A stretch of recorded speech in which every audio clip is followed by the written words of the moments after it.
Welcome to everything you could possibly want to know about Apple Messages. A lot of this will be obvious, especially if you've been an Apple user for some time, but I'm willing to bet you'll learn something new if you watch for the whole video. Now let's dive right in, beginning with the main Messages page. Here you'll see all of your current conversations ordered from newest to oldest. There are a bunch of actions that you can take from right here on the messages that you have. To begin, if you swipe to the left on a message, you get the option to hide alerts. This will mute the conversation from notifying you, which is great if you have that one group chat that's just way too active and you don't want to get bothered by every single message. If you've already muted a conversation, you can reselect that button to turn them back on. You can also use this swipe motion to delete the message thread by tapping the trash can, or you can long swipe to the left to just delete it straight away. If you ever delete something by mistake, don't panic. You can also access a recently deleted folder by clicking the Edit button in the top left corner. There, you have the option to restore any conversation that you may have accidentally deleted. Just know that these will eventually be deleted for good, so act fast. In addition to swiping left, you can also swipe right to mark a conversation as read or unread, which is a great way to remind yourself when you need to reply to something, but you just don't have the time right now. If you press and hold on a message thread, you can see several of the options we just discussed, as well as the option to pin a conversation. Think of this like saving a favorite or adding someone to the text message equivalent of a speed dial. This adds it to the top of your messages page where it will remain permanently, perfect for family members or close friends who you talk to frequently. Once you have people pinned, you can click and drag them around to reposition them, or go back to that edit menu again and select Edit Pins. This allows you to easily add new pins or remove existing ones, or just relocate the pinned messages. As you can see, there's often multiple ways to do the same thing on an iPhone. Another example of that in the Edit menu again is this Select Messages option. This lets you tap several messages to either swap their read or unread status or delete them. Plus, a little iPhone tip across menus like this: use 2 fingers to drag down the page in order to select everything. Perfect if you ever want to clear out all your messages for a fresh start. Finally, in that Edit menu, you'll see an option to edit your name and photo. This lets you pick your own contact photo, which can be either an image, a monogram of your initials, an emoji, or even a memoji. You can also designate a poster photo, which can show up on the screen for others when you call them. A few notes though. First, you don't have to share this with others. The person on the receiving end has to have an iPhone for it to actually work, and the person on the receiving end gets to decide whether they want to accept it or not. You can't just force this image to show up on somebody's screen. If sharing a contact photo like this seems interesting to you, enable the sharing option, enter the name you'd like them to receive along with the photos, and decide whether you want it to automatically share with people in your contacts, or if you'd prefer your phone to ask you each time before it sends it over. Next up, we have the search bar. Now this has been made way more powerful in some of the more recent iOS releases, so if you haven't looked at it in a while, here you go. At its core, you can either search to find a conversation with a person, or to find a specific message within a conversation. Now, if you search for someone's name, you'll see the circles at the top with the conversations that exist with that name. Clicking there takes you to the conversation. However, sometimes you're looking for a specific text from a long conversation or a group chat. Right below those circles, you'll see Messages With. If you click these, they act like a search filter. So now I can look up specific types of things, like a photo this person shared, or I can keep typing in the search bar to find a specific message from a specific conversation. This search UI definitely is not the most straightforward, but if you can figure it out, it gives you a lot of power to find what you're looking for. Now it's time to actually send a message. When you compose a new message with the icon on the top right of the screen, you begin by entering the person or group that you want to send the message to. You can do this either by typing in their name or by clicking the plus sign on the right to add someone directly from your contacts. Once you've done that, you can begin typing your message.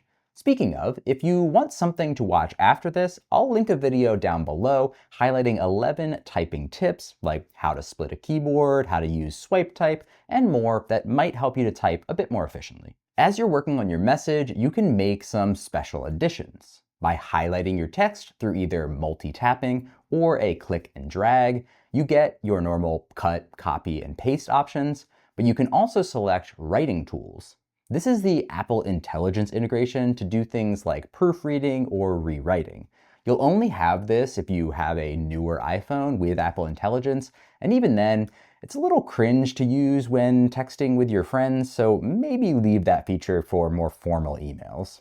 Also, in a similar menu, you'll find an option for autofill. This lets you drop in information from your contacts to easily grab and share someone's phone number, for example, among other things.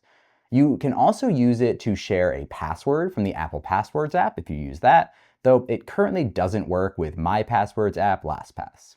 Once you've added some text, you have options like Look Up, which gives you dictionary definitions, Translate, which can help bring your word or words into another language, or Search Web, which will take your highlighted text and put it into a Google query. Finally, you can choose text effects through this menu or by clicking here as well. This lets you give your text some formatting, like bold or italic. Plus, you can add fun effects to make your words dance around on the screen if you wish as well. Finally, once you've typed your full message, you can add some additional optional effects by pressing and holding the send button. This gives you options to make your entire message animate in a few different ways, or add a full screen effect as well. There's truly a lot of different things that you can do with messages. In addition to regular typing, you can click the microphone here or here in order to dictate the words you'd like to send. Once you're done dictating, just tap the microphone at the bottom of the screen to stop the dictation. You can still go in and edit or delete anything that came out different than you'd like. If instead of using your voice to generate text, you'd like to send an actual audio message, you can tap the plus sign and select audio. This will automatically start recording an audio message, which you can run for as long as you need, and then select the stop button when you're done. You can listen to it back if you'd like with the play button, and if you're happy with it, you can go ahead and send it off. Also, if you like sending audio messages, it's good to note that they expire by default 2 minutes after they're listened to. If you want to change this, you can do so in the Settings app under Messages and Audio Messages. Now, going back to that plus sign in your messages, there is a lot more here that you can do, some of which requires an iMessage conversation with another iPhone or a newer iPhone with Apple Intelligence, so your menu may not look exactly the same as mine. There's also too much in this menu to cover everything fully in this video without completely boring you, so I'll just focus on the big ones. Camera will allow you to take a picture right now and automatically drop it into the current message. Photos is where you can select an existing photo to send. Stickers lets you pull in various emoji and other small images to send. Apple Cash lets you pay friends using the Cash feature built into Apple Pay and Apple Wallet if you use that. Send Later is an awesome new one, which lets you delay the send of a text message. You select the date and time you want it to send, and it'll automatically go out at that time. Very handy for pre-scheduling something important or sending something funny you think of super late at night to arrive at a more reasonable hour in the morning. Going back, Genmoji and Image Playground are silly Apple Intelligence features only available on newer iPhones. Images lets you add in silly GIFs or GIFs, however you want to say it, to your messages. Location is super useful when connecting in person with friends. It lets you send your location or request the location of another, and it connects with the Find My app. An added bonus of doing it through this menu, though, is that you can drop a pin. This is ideal if you're trying to meet up at a crowded event and need to set a specific location for a group to convene. The pin also connects directly to Apple Maps to help provide directions to a location as well if it's further away. Most of the other ones you see here are small or are specific to apps that you have downloaded to your phone. However, the last one that I wanted to highlight was Check-in, which is another great feature that utilizes location data. This is designed for a scenario where you might say to someone, "Hey, text me when you make it home safely." You can set up a check-in to automatically notify someone when you make it to your destination, and if you encounter an unexpected delay, your friend will automatically get a notification with important details including your location.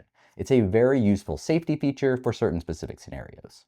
Now let's shift gears from sending messages to receiving them. When you receive a message from someone and you'd like to respond with a simple acknowledgement, you can double tap the message to send a tap back reaction. These were previously limited to a small set of emojis, but now you can send anything, which is pretty fun. You can also press and hold on a message for even more options. This includes those tap backs, but adds in the ability to add stickers. It also gives you an opportunity to copy a message so that you can paste it to another conversation. You once again can translate a message. Under More, you can multi-select messages to delete or share to someone else in bulk. Finally, you can reply to a message as a thread. This will make it clear which message you're replying to by showing it directly on the message screen. This is good if you're calling back to a really old message when the conversation has already moved on, or if you're trying to avoid your message being taken out of context. It's also useful if you're in a group chat where multiple conversations are happening at once. Going back to the main screen, you can also swipe over to the left to expose timestamps for all of the messages in case you need to remember exactly when something was sent or received. And if you swipe right on a specific message, you'll jump directly into the reply for that message. Now let's talk about conversation settings. If you click on the person or group at the top of the message, you can bring up specific details about the conversation. You can take actions at the top. You can control which phone number you're using in the event that you have multi-SIM enabled. You can share or request location data like we saw earlier. You can individually decide whether items shared in this conversation will be included across other apps in the Shared With You section. This is where you might see a photo that came in from a text message in the Photos app, for example. You can turn that off phone-wide, or you can individually disable it for a specific conversation if, for example, the group chat is getting a little crazy with how many photos they're sending and you don't want it cluttering up all the photos you have of your cat. Continuing on, you can choose to hide alerts for a conversation like we saw earlier. You can also individually decide whether you want to send read receipts and whether you want focus or do not disturb statuses shared. Once again, you can control this phone-wide in settings, but if you want a specific conversation to differ from that global setting, you can. For example, you may want read receipts off overall, but you might want it enabled for a few close family members. You could totally do that here. Going into this menu in a group message looks a little bit different. It adds the ability to change the name and photo of the group message, letting you give custom names to the different groups that you're chatting with, rather than it appearing as a list of names. It also lets you see who is in the group and add people into the conversation. And perhaps more importantly, it lets you leave a conversation. So if you get added into a group chat that you no longer want to be in, you can bow out without the entire group chat having to be remade. Now, that's about it for existing messaging features, but there are some new features coming soon. In the fall of 2025, iOS version 26 is planned with some new features coming to the messaging app. The biggest among them are a filter for unknown senders, which essentially creates a spam folder and won't notify you when you get these spam type messages. And another great one is the ability to add polls into group chats to help decide where the crew is going to dinner or to find a date that works for everybody to hang out. Be on the lookout for those when they arrive, or heck, they may even be available today depending on when you're watching this. I hope you enjoyed this deep dive into the Messages app. I tried to get to everything I could think of, but let's be honest, I probably missed something really obvious. So let me know if you spotted any sort of oversight or if there's something that I discussed that you've still got questions on. If you enjoyed this video, you can click here to subscribe, and you can click here to watch another video, specifically that one I referenced earlier about typing tips. Thank you guys so much for watching, and I will see you in the next one.